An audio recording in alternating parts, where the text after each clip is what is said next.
Bonjour à tous, j'espère que vous allez bien et que vos finances vont très bien. On se retrouve après 2 semaines de pause. J'étais parti en road trip en Bretagne, c'était vraiment super. Des nouvelles villes que je n'avais encore jamais visitées, des nouveaux plats que j'avais encore jamais goûtés. C'était vraiment super. Je vous fais un peu le parcours que j'ai fait. J'ai fait Zot de Beauval, ensuite Vannes, ensuite Auray, ensuite Quimper, Brest, Saint-Malo, Caen, Le Havre, puis Étretat, les falaises d'Étretat, c'était magnifique. Et enfin Rouen, avant de retourner chez moi. Et donc c'était vraiment très intéressant comme road trip. On a pu visiter plein de nouvelles villes. Mais bon, je n'ai pas oublié non plus ma partie d'investisseur. J'ai regardé ce qui se passait et je suis content de recommencer, de retourner avec vous, de documenter sur cette chaîne mon parcours d'investisseur en bourse comme en immobilier décentralisé.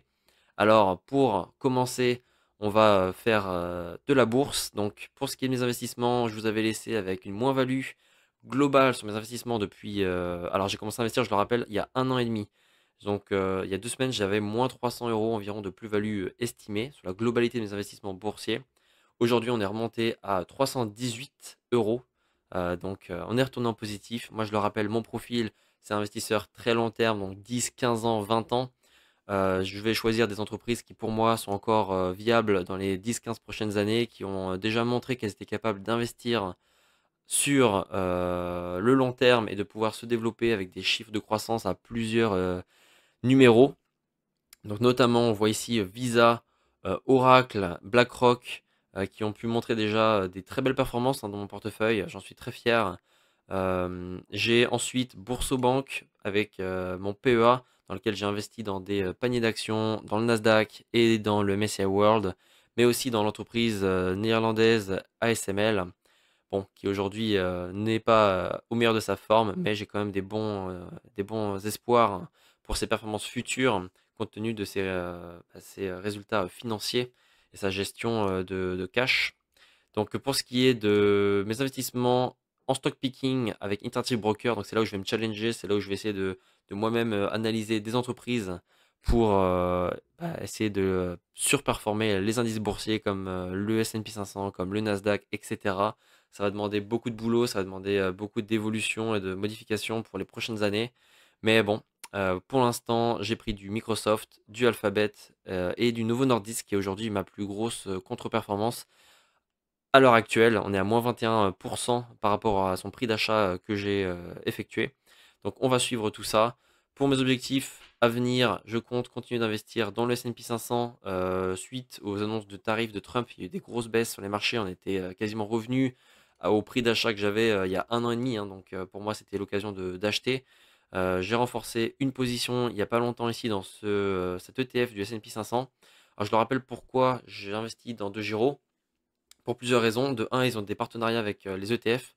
Donc je vais me concentrer sur les paniers d'actions pour ce courtier parce qu'ils ont des partenariats notamment avec celui-là là que vous avez dans la place boursière XET. On a 1 € de frais de transaction par mois sur ce panier d'actions. Donc c'est ce que je fais. Comme j'investis régulièrement, bah, c'est parfait pour moi. J'investis une fois par mois dans ce panier. C'est mon objectif pour les prochains mois. Pourquoi j'investis dans ce courtier? C'est parce qu'on peut aussi emprunter en 2 clics. Là, vous voyez ici dans mon espace libre, compte tenu de la taille de mon portefeuille d'investissement, je peux emprunter comme un crédit à la consommation 4400 euros environ. Ça, c'est l'un des points forts que j'ai en tout cas avec DeGiro et que je trouve intéressant pour moi, en tout cas dans mon cas, pour le futur. C'est si jamais je déménage, je change de pays, j'ai plus de CDI ou quoi que ce soit, je suis à mon compte, que j'ai besoin d'emprunter et que c'est un peu la galère de passer directement par une banque, je peux directement faire un peu comme un crédit lombard, ça veut dire mettre en parallèle, en garantie, mes positions de ce portefeuille pour pouvoir faire un emprunt en 2 clics et pouvoir rembourser à mon rythme quand je veux. Et la seule contrepartie, bah, c'est de m'assurer que la valeur globale de mon portefeuille ne descende pas trop bas.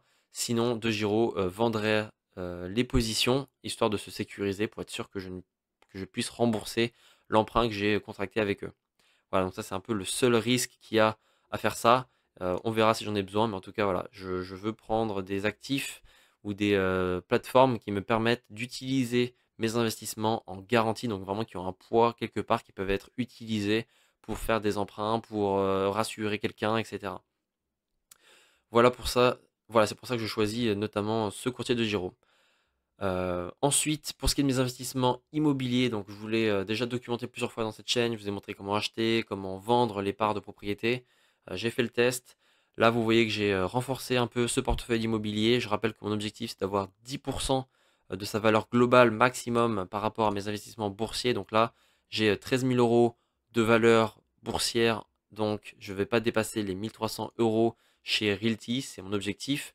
J'essaye d'avoir le rendement le plus haut possible avec 10%, c'est vraiment mon objectif long terme aussi, avoir 10% de rendement sur tous les loyers que je vais percevoir, ce qui est énorme pour des investissements immobiliers.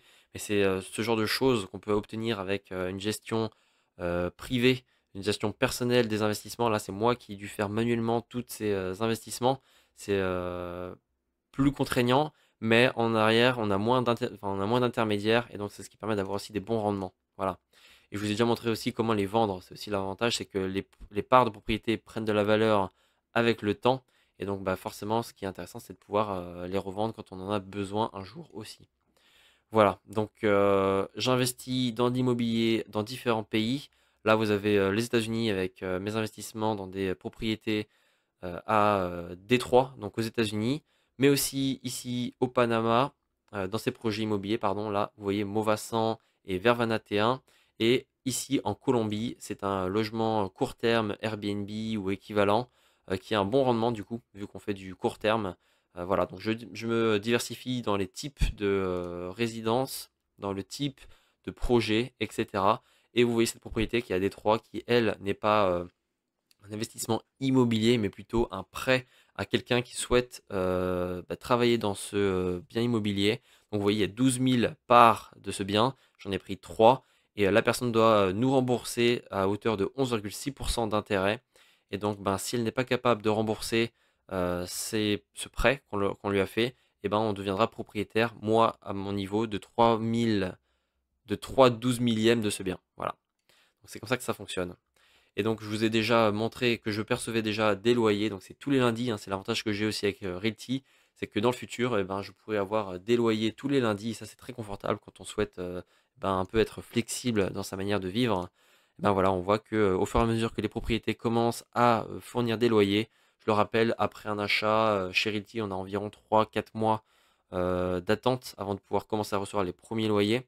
Donc là, bah, c'est pour ça que ça augmente petit à petit. Bon, là, on a fait déjà le tour sur mes principaux investissements. Maintenant, ce que je prévois de faire, c'est de continuer de me diversifier dans mes sources de revenus, forcément. Donc là, j'ai des revenus immobiliers, on peut dire ça. J'ai des revenus boursiers avec les dividendes, mais je le rappelle, pour l'instant, je suis plutôt dans une phase de croissance. Donc, je vais prendre des paniers d'actions que vous voyez ici, qui sont de type accumulant. Pour ceux que j'ai ici distribuant, ils vont pas tarder à disparaître, hein. Je vais devoir les enlever de mon portefeuille. Bon voilà en tout cas pour les investissements. Ce que je compte faire, c'est de continuer d'investir dans des paniers d'actions, un peu essayer d'équilibrer mon allocation. Là on voit que j'ai 8 000 euros dans les actions et 5 000 euros dans les ETF. Donc moi j'essaye pour l'instant d'avoir du 50-50 environ en termes d'allocation d'actifs. Donc voilà, c'est pour ça que je vais continuer de renforcer ma position dans l'S&P 500 chaque mois qui va arriver. Bon voilà, je vais continuer de vous documenter tout ça bien sûr. N'hésitez pas à vous abonner si vous voulez me suivre et comparer un peu mon parcours d'investisseur avec le vôtre potentiellement. Laissez-moi savoir un peu ce que vous faites différemment.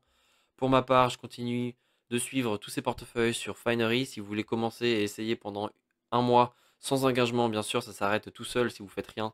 Bah voilà, n'hésitez pas à passer par le lien de parrainage dans la description. Pareil pour commencer à investir sur les différents courtiers que je vous ai montrés dans cette vidéo.